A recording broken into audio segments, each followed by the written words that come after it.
say, tell, and digest about the current state of Star Wars right now. And this is just my take, my observations on it, which I feel like is gonna piss off half of you, and I am sorry for that in advance. But there's just a lot to talk about here. Because the fans are speaking. The fans are kind of turning on Star Wars right now. I mean, I shouldn't phrase it that way. Fans who love Star Wars still love Star Wars, just they're gonna pick and choose certain elements of Star Wars that they like, ostracize the rest. And that's where it's going right now, and I haven't seen that since the prequels came out. But there wasn't social media around when the prequels came out, so it just seems like more now. But trust me, it's the same thing. And don't take this as fact or law. Don't take it as scripture. It's not heavily researched. These are just my opinions, my observations on what I'm seeing. And I assume if you're subscribed to my channel, you come here for my opinion. So here we go. Fact is, in the current state of things, Star Wars isn't what it once was. Whether or not you think that's a good thing or a bad thing, that's up to you. But it definitely is a different kind of paradigm. The Star Wars movie about the most beloved space smuggler captain ever, that includes Malcolm Reynolds, yes, opened to what, $85 million or something like that? Under $100 million. And for a Star Wars movie, that's pretty disappointing. And there are a number of people who are blaming Solo coming out so close to Deadpool 2 and Infinity War. That's why. Maybe that plays into it to a degree. I don't think that's the whole reason why, and even if it is the reason why, it doesn't change the fact that it's a Star Wars movie. Like, if this movie had come out 10 years ago or 5 years ago, when lined up with back-to-back, one weekend has Avengers Infinity War, the next weekend has Deadpool 2, the next weekend has Solo a Star Wars story, I feel like Deadpool 2 would be the one that took a hit. It'd be like, I want to see what happens with Avengers because it's 10 years leading up to it. A Han Solo movie, yeah. Or maybe not. Maybe people just never wanted this thing. I just never seen a time when a Star Wars movie wasn't the gravitational force dictating how much money other movies are gonna lose. Like, it should have been Solo is dictating where Deadpool goes and how much money Deadpool's not going to make because Solo came out so close to it. I never thought I would see the day when that Star Wars movie didn't make as much money because it came out so close to Deadpool. This is kind of shocking to me. And I feel like the disappointing Solo numbers and the fan backlash, one comes from the fact that,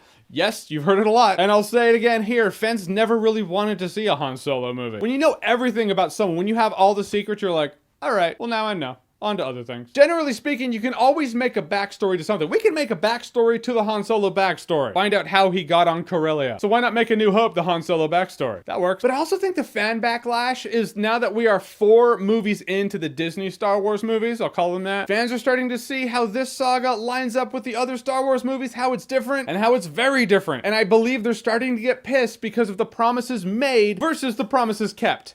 Or rather, promises broken. When Kathleen Kennedy was sitting down with George Lucas and they were announcing, hey, George Lucas was like, I'm going to sell it to Kathleen Kennedy and Disney, she said, the main thing is to protect these characters, make sure that they still continue to live in the way that you created them. At no point there does it sound like most of the characters you love from the original trilogy are going to be dead by episode 9. They're dead, they're gone, and they went out like punks for the most part. I mean, there's a rumor that Lando might be in episode 9. I don't want him in episode 9. Not because I don't love Lando, but because I don't want another character to die. As long as Lando is not in these new movies, I know he is out there somewhere, probably running Bespin, maybe he's doing fun missions, but he's alive. Right when he comes on screen, I'm gonna go, and the old crew being killed off to make way for the new crew doesn't sound like the merger we were told it was. It essentially sounds like a hostile takeover, which is how a lot of people are interpreting these movies. Let the past die. Kill it if you have to. Oh, great. Fuck you too. And we've always been told the core Star Wars movies, it's the saga of the Skywalkers. How can it be the saga of the Skywalkers when there is one living Skywalker left whose last name is Solo, which is a bullshit last name, who will probably die by the end? Fact is, the focal point of all of this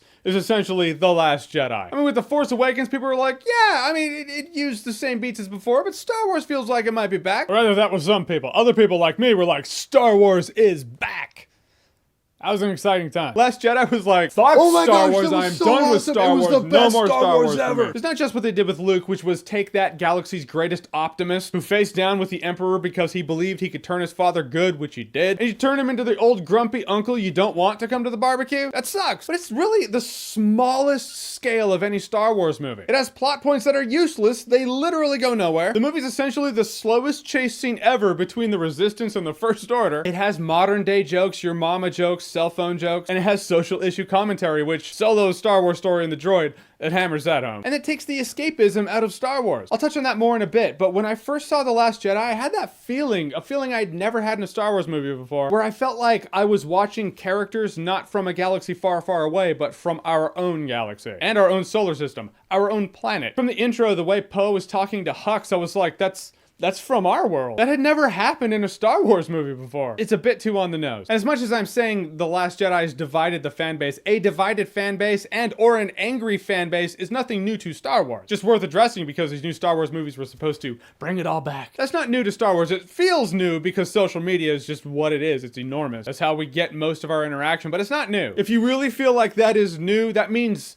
you were on the what I'll call right side of Star Wars history when the prequels came out. It means you probably hated the prequels and you said midichlorians were an abomination and Jar Jar Binks was horrendous. But when the prequels came out, if you were out there going, you know, midichlorians were a great idea and Jar Jar Binks was hilarious, then you knew right then and there that angry fan backlash, all the venom and ire that we see right now, it was around back then. I mean, look at Jake Lloyd. He burned all of his Star Wars toys, all his Star Wars paraphernalia, and he said his school life was a living hell because of Star Wars. And it was because of Star Wars fans to him. Myself included, I've said things that weren't so nice about his performance. I feel bad about it because it's easy to forget they're human beings. Or just look at the maker of Star Wars himself, George Lucas. In an interview, he said, "Why would I make any more when everybody yells at you all the time and says what a terrible person you are?" The guy didn't want to make any more because fans were mean. People like me, we were so mean to him, he quit.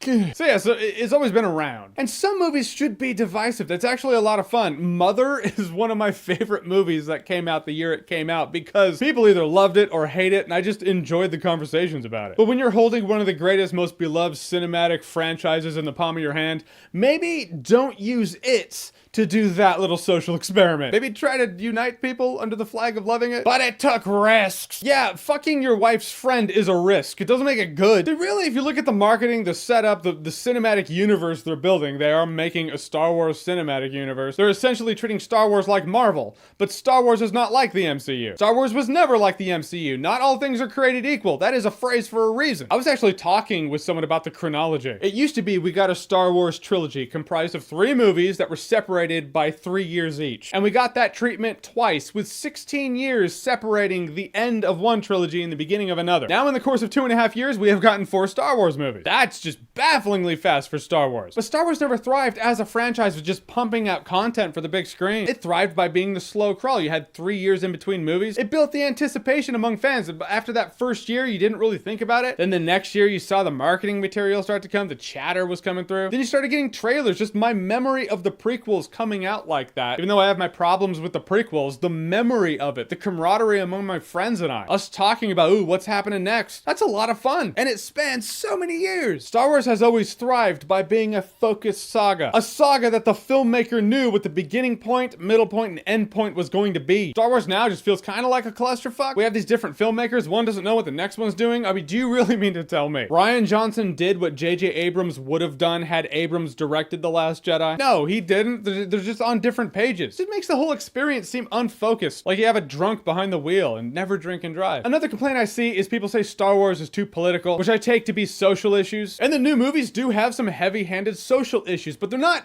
woven into the plot. I mean, you can argue, and George Lucas, I believe, has actually said that Palpatine is George Bush. So you can argue the prequels and the rise to power is what Lucas felt the Bush administration might do. Point is, it's woven among the entire plot. It's not these one-liners characters say. It's not L3 from Solo: A Star Wars Story sounding like she's reading hot take tweets on social issues. It's not like that. Honestly, I always felt Star Wars was pretty agnostic when it came to social issues and social justice. I always kind of felt it was there. It's like, all right, here's the galaxy far, far away. Here's the fun space opera with space wizards. Have fun. I mean, it always had familiarity with our world, sure. Lucas even said, you have to make it familiar enough for the fans to latch on to it, but still make it otherworldly. Like, it can't look like this world. And sometimes these new movies, they feel like our world. It doesn't feel like a galaxy far, far away, so it feels different. Whether it be a line or a scene at Canto Bight, it's like, yeah, I read about that on Twitter, and that's why it's in here. In my observation, I feel like the talk of Twitter literally dictates what is made for the big screen. And Star Wars is no longer separate from that. The problem with Disney Star Wars and how they convey these social messages is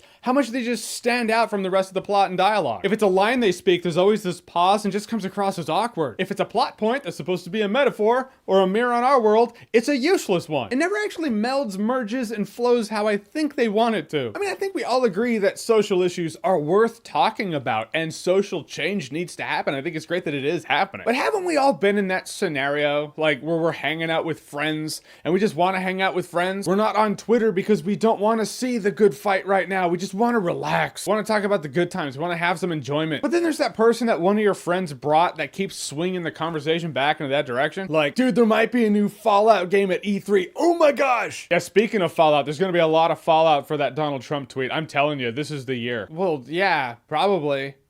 Or how about this one? Dude, in Doom, I just got this awesome gun. Dude, it was gun, huh? Yeah, in Doom. It was a really cool gun. You kicked a lot of ass. I see. So, do you play as a teacher in Doom? Are you arming the teachers now? What? What are you talking about? Let me ask you this. How many doors were there in the building? Did it make a difference?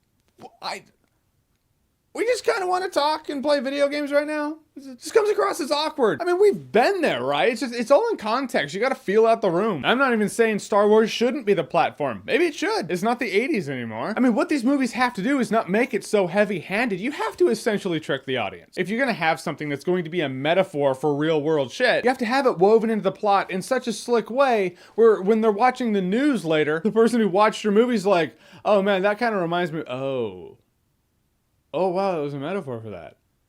Oh, I totally get it now. That's the point of doing that. Having it so heavy-handed in the dialogue, having it stick out like a sore thumb because it is a bad plot line that goes nowhere in your movie, I think is not only the least effective way to do it, it puts people off to it, it turns people off to it, to people who would otherwise be receptive. I mean, I would think putting social or political issues in your movie, you do to reach the people who otherwise wouldn't be on the same page as you. I think Disney needs to pause and ask themselves, why do they do it? Do they do it to speak to the people who already have their mindset so they can all just go, yeah, totally? Or do they do it to speak to people who otherwise would not have their mindset to try to show them the other perspective? So they can go, oh, that's an interesting perspective. I didn't think about that. And that's a question for Disney, really. But I think the second scenario of reaching people who otherwise wouldn't be on your mindset is a more worthy cause. At least it'll do something. At least it has an effect. Otherwise, it's just an echo chamber of people who already agree. And what good is that? But because Disney's execution on the matter is not cloaked in any form of nuance, I have to assume it's them doing the first thing. Them forming an echo chamber, speaking to the people who already agree with them. It reminds me of those people on Facebook who unfriend everybody who doesn't agree with them politically. Then they give political posts, but you're not